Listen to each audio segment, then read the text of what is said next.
프람스TV 새벽 기도회입니다. 오늘은 요한계시록 13장 2절 말씀으로 내가 본 짐승은 신천지 이만희 옹이다 이란 제목이 되겠습니다. 계시록 13장 2절 내가 본 짐승은 포범과 비슷하고 그 발은 곰의 발 같고 그 입은 사자의 입 같은데 용이 자기의 능력과 보좌와 큰 권세를 그에게 주었더라. 요한계시록 13장 1절에 보면 내가 보니 바다에서 한 짐승이 나오는데 뿔이 열이요 머리가 일곱이라 그 뿔에는 열 왕관이 있고 그 머리들에는 신성모독하는 이름들이 있더라. 하나님을 대적하는, 하나님을 욕되게 하는, 하나님의 백성들을 괴롭히는 짐승, 머리가 일곱이고 뿔이 열이고 또 왕관을 쓰고 있다. 그런데 오늘 계시록 13장 2절을 보니까 용이 자신의 능력을, 자신의 권세를 그 짐승에게 부여해 주고 있다고 말씀합니다. 이 짐승의 모습을 요한이 보니까 포범과 비슷하고, 그러니까 이 짐승은 포범은 아니죠. 또 그 발을 보는데 곰 발과 비슷하고, 또 그 짐승의 입을 보니까 사자의 입 같고,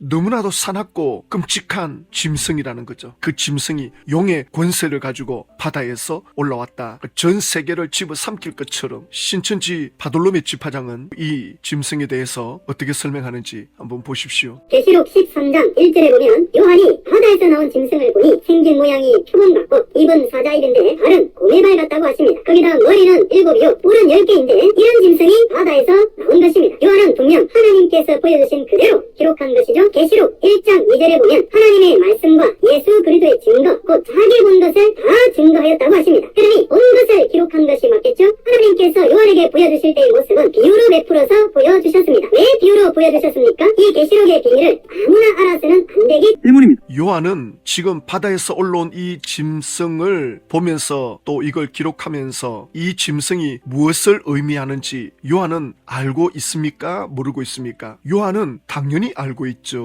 그러나 지금 신천지에서는 요한은 환상 계시다, 마치 꿈에서 본 것을 기록하는 것에 불과하다, 무슨 뜻인지 모른다, 뭘 의미하는지 모른다, 그냥 요한은 기록했을 뿐이고 2000년 동안 이게 덮여 있었고 봉해져 있다가 신천지가 시작되면서 이 비밀이 열리기 시작했다, 이런 엉뚱한 소리 하고 있습니다. 요한계시록 1장 1절 예수 그리스도의 계시라 이는 하나님이 그에게 주사 반드시 속히 일어날 일들을 그 종들에게 보이시려고 그의 천사를 그 종 요한에게 보내어 알게 하신 것이라. 요한에게 지금 일어나고 있는 상황을 알게 하신 것이라. 왜 예수님을 믿는 신자들이 로마로부터 이런 핍박을 당하고 죽임을 당해야 되는지, 이 배후에 무슨 역사가 있는지 요한이 이걸 알고 기록한 것입니다. 그런데 지금 신천지 바돌로메 지파장은 뭐라고 하느냐면 계시록 1장 2절에 보면 하나님의 말씀과 예수 그리스도의 증거, 곧 자기가 본 것을 다 증거하였다고 하십니다. 그러니 본 것을 기록한 것이 맞겠죠. 바돌로메 지파장이 왜 이렇게 말하느냐면 요한이 지금 그냥 받아 적었다는 겁니다. 자기가 본 것을 기록한 것에 불과하지 요한은 여기에 대한 해석할 능력이 없다, 이 말을 지금 하려고 계시록 1장 2절을 언급하잖아요. 계시록 1장 2절에는 본 것을 기록했다, 요것만 지금 말하고 있잖아요. 그런데 계시록 1장 1절에 보면 요한이 이걸 알고 있다, 이 말씀을 하고 있는데 신천지는 왜 요한이 이걸 알고 있다는 걸 숨기려고 할까요? 계시록은 2000년 전에 기록되었지만 그때 적용되는 계시록이 아니라는 것을 신천지가 억지 주장하려고 이렇게 계시록 1장 2절만 설명하는 거죠. 자, 그러면서 바돌로메 지파장이 이렇게 말하죠. 하나님께서 요한에게 보여주실 때에 왜 비유로 보여주셨습니까? 그러니까 비유와 상징을 전혀 구분 못하는 거예요. 지금 이 짐승이 비유인지 상징인지도 모르는 거예요. 신천지 총회장이 이단 사이비에 있으면서 배운 게 이것밖에 없으니까. 신천지 총회장이 젊은 시절에 믿고 따랐던 교주들이 성경을 자의적으로 해석을 하니 그걸 배웠으니 본인도 이걸 자기한테 끼워 맞추는 거예요. 자기한테 끼워 맞추려면 이걸 상징으로 풀면 안 되거든요. 그러니까 비유로 풀어야 되거든요. 왜냐하면 앞에 교주들이 다 그렇게 푸는 걸 봤으니까. 그러니까 신천지 지파장 강사들이 배울 만큼 배운 사람들인데도 이 비유와 상징을 무시합니다. 신천지 총회장이 그냥 말하는 대로 그냥 따라가는 거죠. 왜 비유로 보여줬었습니까? 이게 비유가 아니고 상징이죠. 예? 그러면서 하는 말이 비유로 보여주셨습니까? 이 계시록의 비밀을 아무나 알아서는 안 되기 때문입니다. 이 계시록의 기록이 비밀로 기록되어 가지고 신천지만 알고 있다, 총회장만 알게 되었다, 이런 엉터리를 하고 있는 것입니다. 지금 바돌로메 집화장이 이렇게 말했죠. 아무나 알면 안 된다 그랬죠. 자, 그런데 요한계시록 1장 1절에 보면 예수 그리스도의 계시라, 이는 하나님이 그에게 주사 반드시 속히 일어날 일들을 그 종들에게 보이시려고. 그 종들이 누굽니까? 신천지는 이걸 신천지로 해석을 하는데 이렇게 억지로 설명하면 안 됩니다. 여기 종들은 헬라어로 둘로스입니다. 둘로스. 2000년 전에는 실제로 노예들이 있었고 집안에 하인들이 있었고 종들이 있었습니다. 몸에다가 종이라 새기고 인을 쳐가지고 스스로 종이 된 실제로 종들이 있었는데 그들을 둘로스라는 호칭을 씁니다. 그러니까 예수님을 전적으로 따르는 이들, 예수님을 주인으로 믿고 따르는 종들, 그들에게 지금 이 편지를 보내는 겁니다. 왜? 예수님을 전적으로 믿는 이들은 로마로부터 왕따를 당하고 핍박을 당하고 박해를 당하고 순교를 당하는 그런 처지에 있기 때문에 그들에게 지금 왜 이런 핍박을 받아야 되는지, 왜 그들이 이런 순교를 겪어야 되는지 그걸 알려주려고 계시록이 기록된 겁니다. 요한계시록은 예수님을 잘 믿으려고 하는 사람들, 목숨 걸고 순교를 각오하고 자기 목숨을 아끼지 않고 예수님을 믿고 따르는 이들에게 기록된 계시록입니다. 그래서 계시록에는 천국이 많이 나오는 거예요. 왜? 목숨 걸고 예수를 믿다 보니 실제로 죽는 일이 생기거든요. 2000년 기독교 역사에 실제로 이런 사람들이 많았습니다. 자기 목숨을 아끼지 않고 죽기를 각오하고 예수님을 믿다가 예수님을 전하다가 목숨을 잃은 이들이 얼마나 많습니까?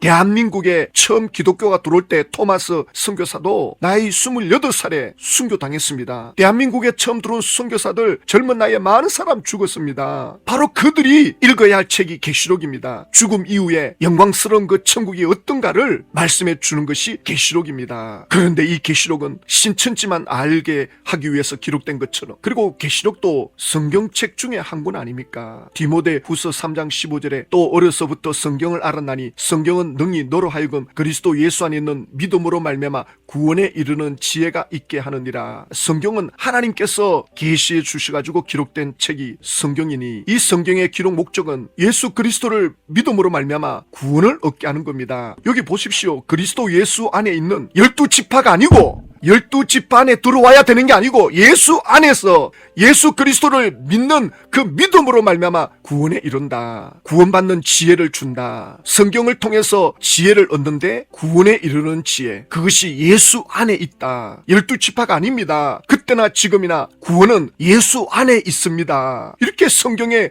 기록 목적을 말해놓고 있잖아요. 이런 성경인데 이걸 신천지가 쥐어 뜯어가지고는 자기들 마음대로 가르치니 신천지 안에 있는 사람들이 성경을 성경으로 배우지 못하니 거기서 무슨 온전함이 나오며 그들에게서 무슨 선한 일을 행할 능력이 나올 수가 있겠습니까? 전부 신천지 총회장에게 인생을 다 빼앗기고 있는데, 완전히 신천지 총회장에게 종노릇하고 있는데 기가 막힐 노릇 아닙니까? 보십시오. 지금 이게 용이나 짐승은 상징인데 상징으로 풀어야 되는데 이걸 비유로 보여주었다. 그래가지고 이 계시록의 비밀을 아무나 알아서는 안 된다. 신천지가 자기 멋대로 풀어가지고 사람을 전부 세뇌시켜가지고는 지옥자식 만들고 있고, 바돌로메 집화장이 마태복음 13장을 언급하거든요. 천국 비유를 말씀하면서 마태복음 13장 10절에 제자들이 예수께 나와 이르되 어찌하여 그들에게 비유로 말씀하시나이까? 예수님이 대답하여 이르시되 천국의 비밀을 아는 것이 너희에게는 허락됐으나 그들에게는 아니 되었나니. 비유는 아주 쉽게 설명해서 깨닫도록 하는 거거든요. 그러니까 제자들이 생각할 때 아니 이렇게 예를 들어가면서 이렇게 쉽게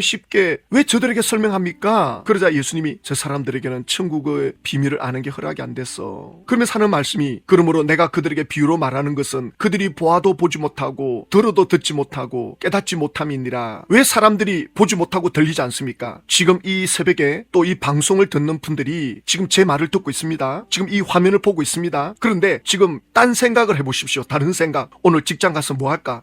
오늘 뭐 하지? 아침밥을 뭐 하지? 이 생각을 해보십시오. 제 말이 귀에 안 들어옵니다. 이 그림이 지금 눈에 안 들어옵니다. 보기는 보아도 이게 보이지 않는다고요. 들어도 들리지 않는다고요. 마음이 다른 데 가 있으면. 그러니까 예수님은 이 마음에 딴 데 가 있는 사람들에게, 마음이 닫혀있는 이 사람들에게 깨닫게 해주려고 쉽게 비유로 말해주는 거예요. 왜 이 영상에 이 그림을 보여주면서 제가 말합니까? 이렇게 쉽게 설명하려고 하는 거죠. 만약에 이거 없이 아무 그림도 없다, 제 얼굴만 나온다, 집중이 쉽지가 않죠. 그러나 이렇게 글을 보여주고 그림을 보여주는 거는 쉽게 전달하려고 하거든요. 근데 이렇게 쉽게 전달하려고 글자와 그림을 보여줘도 마음이 닫혀있는 사람에게는 하나도 들리지 않는다고요. 그러니까 신천지에 있는 분이 마음이 닫힌 상태에서 이 영상을 100번 1000번 봐도 속이에 경읽기라고요. 안 들린다고요. 지금 예수님이 마음이 닫혀있는 저 사람들에게 비유로 쉽게 설명하는데도 못 깨닫는 거예요. 왜? 마음이 닫혀있으니. 그래서 이사야서 말씀을 인용하죠. 저들은 마음이 완악함으로 들어도 보아도 깨닫지 못한다. 그런데 예수님은 그래도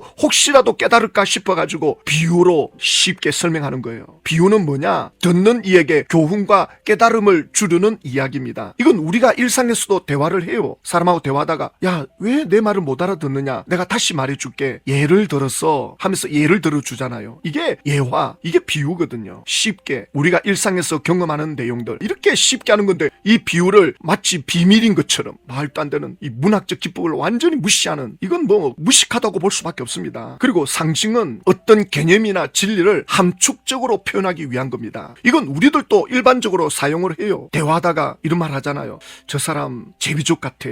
저 사람 저 여자 꽃뱀 같아. 이 말 한마디에 내용이 다 들어가잖아요. 복잡하게 설명할 게 없잖아요. 이게 바로 상징이거든요. 요한계시록에 이런 상징을 기록한 건 기억하기 좋고 임팩트하게 마음에 새겨지잖아요. 그리고 또 쉽게 전달할 수 있고. 그러나 이제 아프리카 사람한테 가가지고 야, 제비족이다, 못 알아듣죠. 아프리카 사람들은 그런 언어를 모르니까. 그러니까 요한계시록에 상징이 나오는 거는 구약 성경에 나오는 내용이기 때문에 구약에 능통한 초기 기독교인들은 요한계시록이 전혀 어렵지가 않았다니까요. 신천지에서 어렵다고 하니까 어려운 줄 아는 모양인데 계시록은 어려운 책이 아닙니다. 자기들이 구약을 모르고 계시록을 보니까 어렵게 여겨지지, 신구약을 제대로 알면 계시록은 이미 대충 다 감이 잡혀요. 계시록을 모르는 사람한테 이건 비유로 기록되었다, 아무나 알려주는 게 아니다, 아무나 알아서 되는 게 아니다, 우리 신천지만 알고 있다, 총회장만 알고 있다, 총회장 종을 만들어버리고 지옥자씨 만들어버리고 완전히 바보 같은 인생을 만들어버리는 이 지파장들, 나중에 총회장이 떠날 때 어떻게 할 겁니까? 정말 두고 봐야 돼요. 이제 바다에서 올라온 짐승에 대해서 이렇게 말합니다. 이 바다에서 나온 짐승은 세상에서 나온 거짓 목자가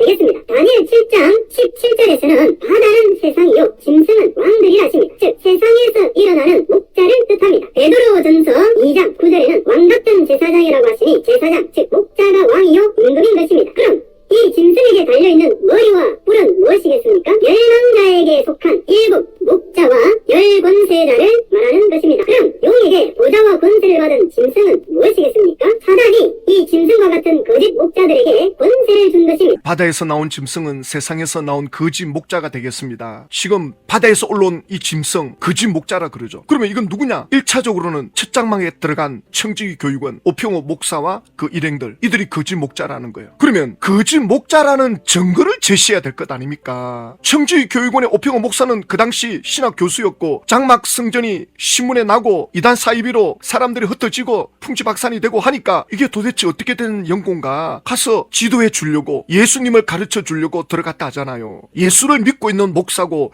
예수님을 전하는 목자입니다. 그가 거짓 목자면 2000년 동안 예수 믿은 사람들은 전부 거짓 목자란 말입니까? 예수님의 제자들도 그러면 거짓 목자란 말입니까? 그러면서 하는 말이 다니엘서 7장 17절을 인용하거든요. 이 짐승은 왕들이다. 그래가지고는 베드로전서 2장 9절에 왕 같은 제사장이라고 하시니 제사장은 목자다, 왕이다, 임금이다. 아니 도대체 이렇게 성경을 자기 마음대로 이렇게 엮어서 하는 사람이 어디 있습니까? 개신교 목사들이 왕이라는 거예요. 왕노릇하는 거예요. 개신교 목사들이 왕노릇하는 목사가 몇 명 있습니까? 예? 99%는 개신교 목사들이 주님의 종노릇 또 섬김의 종노릇하지 무슨 개신교 목사들이 왕노릇합니까? 신천지 총회장이 왕노릇하고 있는데 베드로전서 2장 9절에 그러나 너희는 택하신 족속이요 왕같은 제사장들이요 거룩한 나라요 그의 소유가 된 백성이니, 너희는 그랬죠. 너희는 택하신 족속 왕같은 제사장. 그럼 이 너희가 누구냐 말입니다. 이게 목사냐고요. 이 너희가 성경을 좀 읽어보십시오. 그 앞에 9절 7절을 보면 같은 지금 내용이거든요. 그러므로 믿는 너희에게는 보배이나 믿지 아니하는 자들에게는 건축자들이 버린 그 돌이 모퉁이 짐승이 머릿돌이 되고 예수를 믿는 너희에게는